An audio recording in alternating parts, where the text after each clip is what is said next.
An old manuscript was found in the attic of the legend Miguel Nostradamus, a seer of the 1500s, who could smell the future. It is written in his own handwriting, and it foretells events in the not-so-distant future. And it doesn't smell good. Miguel writes of the following events.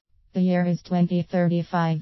The entire border between the US and Mexico has been paved with asphalt, so people don't slip as they run across. All illegal aliens in the US have been granted amnesty and a subscription to Telemundo.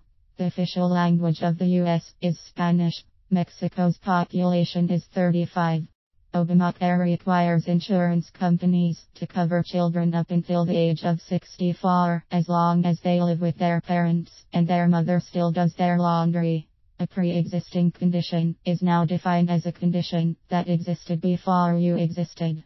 What this means is that all out-of-pocket expenses paid by your parents and grandparents for their own medical problems, you now get reimbursed for. And this all works out well. Every family has 3 cars, 6 servants, a horse stable, and insurance company executives live in homeless shelters. Dennis Rodman and Kim Jong-un embark on a joint venture. They'll be manufacturing detachable mops that can be used as a Kim Jong-un wig that doesn't fly off when playing basketball. The International Court of Justice moves from The Hague to the Bronx. In their first session, they condemn New York City cops for occupying Brooklyn. ISIS runs the UN's Human Rights Council and declares that killing a terrorist is a crime against humanity. The US military has been reduced to a small fraction of what it used to be back in 2014. It loses many men in combat in a war with Denmark. The US is outgunned and outnumbered. Denmark's army consists of 500 well-armed soldiers. Its navy has 3 rowboats with mounted shotguns, and its air force consists of 5 crop dusters that can drop 78 cherry bombs a minute. The US doesn't stand a chance. Hamas is invited to the US to help New York City complete its never-ending subway projects. Hamas responds cannot not have enough cement for a tunnel from New York to Israel.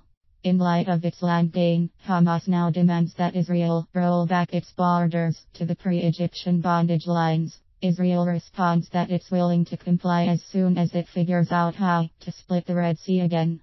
Evolutionists are dealt a big blow when a book that disproves the theory of evolution, Fossils Make a Monkey Out of Evolution, reaches 1 billion in sales on Amazon. In response, evolutionists claim they can prove that if you incubate a bunch of worms in a solution of amino acids and carbon compounds, they will eventually evolve into the Long Island Railroad. And they bolster their claim by recounting an experiment that showed that a worm's cell, magnified 8 billion times, has a remarkable resemblance to a train window. Miguel Nostradamus writes that his nose was getting a little stuffed, and he was having a hard time smelling any further future events. But he promises to make more predictions as soon as his sinus clears up.